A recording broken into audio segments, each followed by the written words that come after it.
আর 10টা সাধারণ মানুষের মতো রাস্তায় নেমে আরজিকর কাণ্ডের ন্যায় বিচার চেয়ে প্রতিবাদ জানিয়েছিল স্কুল পড়ুয়া। আর তাতেই নেমে এলো খাঁড়ার ঘা। প্রতিবাদ করায় স্কুল পড়ুয়াদের হেনস্থা ও মারধর করা হয়েছে। এই অভিযোগ তুলে সরব হয়েছে তারা। কি পরিস্থিতি একবার ভেবে দেখুন। যেখানে শুধু বাংলায় নয়, দেশসহ গোটা বিশ্ব যেখানে অভয়ের জন্য বিচার চাইছে, সেখানে কিনা প্রতিবাদ করতে গিয়ে পড়ুয়াদের মার খেতে হচ্ছে। এ লজ্জা নয় তো আর কি। ঘটনায় অভিযোগ জানানোর পর পুলিশ অপরাধীদের খুঁজতে তদন্তে নেমেছে। রাস্তায় নেমে আরজিকর কাণ্ডের প্রতিবাদ করে স্কুল ছাত্রীদের হেনস্থা ও মারধর করার অভিযোগ উঠল কয়েকজন যুবকের বিরুদ্ধে। এই অভিযোগ স্কুল ছাত্রীদের। বৃহস্পতিবার ঘটনাটি ঘটেছে দক্ষিণ 24 পরগনার সোনারপুর থানা এলাকার প্রসাদপুর ভাগ্যধর বিদ্যা নিকেতন স্কুলের ছাত্রছাত্রীদের সঙ্গে। 4 জন মিলে এই ঘটনা ঘটিয়েছে বলে অভিযোগ তাদের। বৃহস্পতিবার শিক্ষক দিবসের অনুষ্ঠানের পর স্কুল ছুটি হয়ে যায়। বাড়ি ফেরার সময় সুরেশ, তারক ও জয়দেব এবং মহাদেব নামে এই যুবকরা স্কুল পড়ুয়াদের হেনস্থা ও মারধর করে বলে অভিযোগ।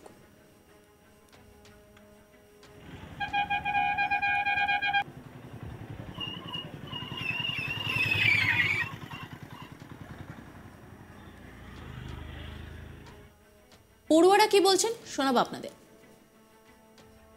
স্কুলে টিচার্স ডে পালন করলাম, ছুটি হয়ে গেল, আমরা বাড়ি যাচ্ছিলাম। এবার ওরা দূর থেকে বলতে বলতে আসো জাস্টিস জাস্টিস বলতে বলতে আসতে এসে বলতে জাস্টিস মানে জানিস, আমরা কিছু বলিনি। এবার তারপরে বলে উল্টো পাল্টা গালাগালি দিচ্ছে। এবার গালাগালি দিতে দিতে এবার তারপরে দাদাটাকে উল্টো পাল্টা বলছিল, তুই এখানে করতেছিস হ্যাঁ বলে মানে কি বিচ্ছে গালাগালি দিল।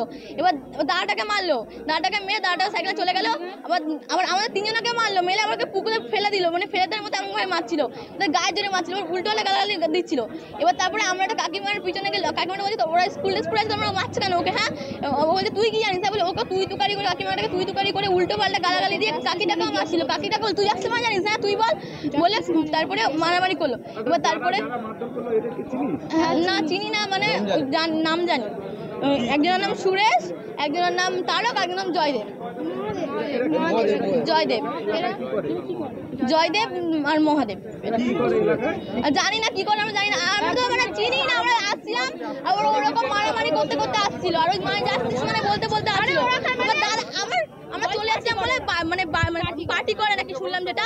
এবার ওরা মানে বাইক থেকে ওই একটা লোক মানে পুরো বেহুশ হয়ে গেছিল, ওকে লাভিয়ে ধর আবার বাইক ঘুরিয়েছে, আবার আমাদের মারছে, মেরে হ্যাঁ আমাদের মারতে মারতে ওই মাঠ পর্যন্ত নিয়ে গেছে। এবার গিয়ে দাদাটাকে তাড়া করেছে, দাদাকে মারে বলে, দাদাটা বলছে মারছে কেন, আমরা কিছু করেছি, আমরা তো বললাম, আমরা বলছিলাম দাদা হয় একটা, হ্যাঁ তোর তুই ঘরের দাদা, তোর এই দাদা, হ্যাঁ বলে কি বিচুচি গালাগালি দিল। আর করছিস হ্যাঁ, আবার মানে কি বলবো, মানে মুখের কোনো ভাবে কোনো নেই। কি জাস্টিস মানে তোমরা জানি, শুধু আমাদেরকে বলছে কি জাস্টিস মানে তো জানি, এত জোরে জোরে কি বলবো, একটা কাকিমার পিছনে গিয়ে লুকিয়েছে, ফের আমাদের ওখান থেকে টেনে অবধি এখানে মেরেছে। তাহলে বলুন, তাহলে এটা কি উচিত যে আমরা স্কুল থেকে আসি তো আমাদের কোনো সেফটি নেই? হ্যাঁ করেছি, আমরা স্কুল থেকে অনেকদিন হচ্ছে স্কুল থেকে প্রতিবাদ করেছিলাম, ওই আরজি কলেজ নিয়ে আমরা প্রতিবাদ করেছিলাম। এবার ওই লোকগুলো আমরা আস্তে আস্তে যাচ্ছি, আমরা স্কুলে বাড়ি যাচ্ছি, স্কুল ছুটি হয়ে গেছে, আমরা বাড়ি যাচ্ছি, বাড়ি যেতে কি হয়েছে, অনেক দূর থেকে জাস্টিস করে আসছে, ওই লোকগুলো অনেক দূর থেকে জাস্টিস করে আসছে, এসে বলছে বাইকটা দাঁড়ালো, এই দাদাকে মেরেছে, অনেক দাদাকে মেরে বলছে। এবার দাদা বলছে দাদা কোনো কারণ নেই যে মারছে, কোনো কারণ নেই বলছে, বলে আমাকে জিজ্ঞাসা করছে জাস্টিস মানে তো জানি, জাস্টিস মানে আমি জানি না। এবার কি জোরে জোরে পিঠে ঘুষি কি রে চুল ধরে পুরো পুকুরে, কি বলবো পুকুরের সাইডে, তো পুরো পুকুরের সাইডে পড়ে যায়। ফের কি বিচ্ছিরি বলার ধারণা নিয়ে এত বিচ্ছিরি গাল দিয়েছে, এত বিচ্ছিরি। তাহলে জাস্টিসটা কেন উঠবে? ওই কারণেই হয়তো, ওই কারণে আমাদেরকে দেখেছে হয়তো, আমরা প্রতিবাদে নেমেছিলাম বলে আমাদেরকে হয়তো মেরেছে, ওই জাস্টিস বলে আরজি কলেজ নিয়ে, ওই কারণেই মেরেছে। আবার হ্যাঁ ভয় মানে আমরা স্কুল থেকে বুঝতে পারছেন না কথাটা, আমরা স্কুল থেকে বাড়ি যাচ্ছি, তেমন আমাদের কোনো নেই। খবর পেয়ে ঘটনাস্থলে পৌঁছায় সোনারপুর থানার পুলিশ। এই ঘটনার পর আতঙ্কিত ছাত্রছাত্রীরা স্কুলে ফিরে আসে। পুরো বিষয়টি জানায় স্কুলের প্রধান শিক্ষককে। স্থানীয় বাসিন্দারা বিষয়টি জানতে পেরে তারা স্কুলে আসেন। হেড স্যার কি বলছেন শোনাব আপনাদের। না প্রতিবাদ মিছিলে হেঁটেছিল কিনা সেটা আমি ঠিক বলতে পারবো না, এবং স্কুলের পক্ষ থেকে এরকম কোনো প্রতিবাদ মিছিলের আয়োজনও করা হয়নি।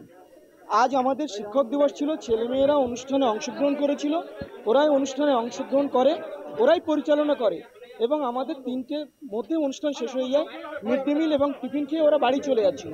আমাদের এই স্কুলে বহু দূর থেকে ছেলেমেয়েরা আসে, নারায়ণপুর থেকে কিছু মেয়ে, তারা বাড়ি ফিরছিল। নবাসনের মধ্যে দিয়ে যাওয়ার সময় ওদের উপরে নাকি কিছু মানুষজন, এলাকার মানুষজন, তারা মানে অস্বাভাবিক অবস্থায় থেকে ওদের উপরে অকথ্য ভাষায় গালিগালাজ করে, এমনকি চট থাপ্পড়ও মারে। এবং আমাদের অনেক ছাত্র, তাদেরকে রক্ষা করতে গেলে তাদেরকেও নাকি হেনস্থা করে, এমনকি কিছু গ্রামবাসীরা রক্ষা করতে গেলে তাদেরকেও মারে। তখন গ্রামবাসীরা শুনে এবং সেই ছাত্রছাত্রী বাবা মা জেনে আমাদের স্কুল ক্যাম্পাসে আসে। যেহেতু আমরা তখনও স্কুল লিভ করিনি, অনেক কাজকর্ম ছেলেমেয়েরাও করছিল অনুষ্ঠানে, আমরাও অফিসে কাজকর্ম করছিলাম, আমরা যাইনি। তখন তারা ভীত সন্ত্রস্ত হয়ে বাড়ি ফিরতে ফিরতে মাঝে আঘাত পেয়ে মার খেয়ে আবার স্কুলের মধ্যে শেল্টার নেয় এবং কিছু গার্ডিয়ান আসেন, আমাকে বলেন এটা সম্পূর্ণ ক্যাম্পাসের বাইরে এবং বাড়ি যাওয়ার পথেই হয়। তবে যেটা ঘটেছে এটা কাম্য নয়। স্কুলের ছেলেমেয়েরা বা এই প্রকাশ্য দিবালোকে যদি মেয়েদের উপর, ছেলেদের উপরে এরকমভাবে অত্যাচার হয়, তারা শিক্ষার আঙ্গিনে আসবে কিভাবে? সত্যি এটা ভাবতেও খারাপ লাগছে। পুলিশ, যারা গার্ডিয়ানরা পুলিশকে ডেকেছিল, আমি স্কুলের পক্ষ থেকে একবার বলেছিলাম, ওনারা বললেন যেহেতু এটা বাইরে ঘটেছে, বাইরের কমপ্লেন আমরা পেয়েছি, আমরা যাচ্ছি। এবং যেহেতু ছাত্রীরা স্কুলের মধ্যে আমার কাছে এসে আশ্রয় চেয়েছিল, আমরা ক্যাম্পাসে ছিলাম, ওই জন্য থানার পক্ষ থেকে পুলিশ তারা এসছেন, পুলিশ অফিসারে এসে তাদের যা কাজ করার বা ইনকোয়ারি করার কিছু কথোপকথন, তারা সেগুলো ইনকোয়ারি করছে। এই ঘটনাকে কেন্দ্র করে উত্তেজনা ছড়ায় প্রসাদপুর এলাকায়। ঘটনার পর থেকে অভিযুক্ত যুবকরা পলাতক, তাদের সন্ধানে বিভিন্ন জায়গায় তল্লাশি চালাচ্ছে পুলিশ। বারুইপুর পুলিশ জেলার পুলিশ সুপার পলাশ চন্দ্র ঢালি জানান, এই ঘটনার সঙ্গে যুক্ত থাকার অভিযোগে দুজনকে পুলিশ চিহ্নিত করেছে। অভিযুক্তদের সন্ধানে তল্লাশি চালাচ্ছে পুলিশ। এই নিয়ে একটি রিপোর্ট তুলে ধরেছেন আমার কলিগ প্রসেনজিৎ, দেখাবো আপনাদের। আরজিকর কাণ্ডের প্রতিবাদ করার অপরাধে স্কুল ছাত্রীদের হেনস্থার অভিযোগ উঠল স্থানীয় কয়েকজন যুবকের বিরুদ্ধে। ঘটনাটি ঘটেছে দক্ষিণ চব্বিশ পরগনার সোনারপুর থানার অন্তর্গত প্রসাদপুর এলাকার ঘটনা, এবং সেখানে ভাগ্যধর বিদ্যা নিকেতনের যে স্কুল পড়ুয়ারা রয়েছেন, সেই স্কুল পড়ুয়াদেরকেই কার্যত হেনস্থা করা হয়, তাদেরকে শারীরিকভাবে নিগ্রহ করা হয়, এমনটাই মূলত অভিযোগ উঠেছে স্থানীয় কয়েকজন যুবকদের বিরুদ্ধে। ঘটনাকে কেন্দ্র করে চাঞ্চল্য ছড়ায় বৃহস্পতিবার বিকালে। বৃহস্পতিবার শিক্ষক দিবসের অনুষ্ঠান ছিল এবং সেই শিক্ষক দিবসের অনুষ্ঠানে স্কুল পড়ুয়ারা যোগ দিতে এসেছিলেন, এবং সেই স্কুল পড়ুয়ারা যখন শিক্ষক দিবসের অনুষ্ঠান সেরে ফিরে যাচ্ছিলেন, তখন তাদের মধ্যে 3 ছাত্রীকে কার্যত হেনস্থা করার অভিযোগ উঠেছে স্থানীয় কয়েকজন যুবকদের বিরুদ্ধে। আরজিকর কাণ্ডে তারা কেন রাস্তায় নেমে প্রতিবাদ করেছে, কেন আন্দোলনে নেমেছে, সেই অভিযোগ তুলে কার্যত তাদেরকে শারীরিক হেনস্থা করা হয়, তাদেরকে নিগ্রহ করা হয়, এমনটাই মূলত অভিযোগ। ঘটনাকে কেন্দ্র করে এলাকায় যথেষ্ট চাঞ্চল্য ছড়ালে এই ঘটনার পর স্কুল পড়ুয়ারা তারা কার্যত স্কুলে ফিরে যায়। ওই ছাত্রীরা স্কুলে ফিরে গিয়ে স্কুলের প্রধান শিক্ষককে পুরো বিষয়টি জানায়। স্কুলের তরফ থেকে এই বিষয়ে সোনারপুর থানায় অভিযোগ দায়ের করা হয়। সোনারপুর থানার পুলিশও ঘটনাস্থলে আসে। নজর রাখুন আজ তাক বাংলার ইউটিউব স্ট্রিমিংয়ে।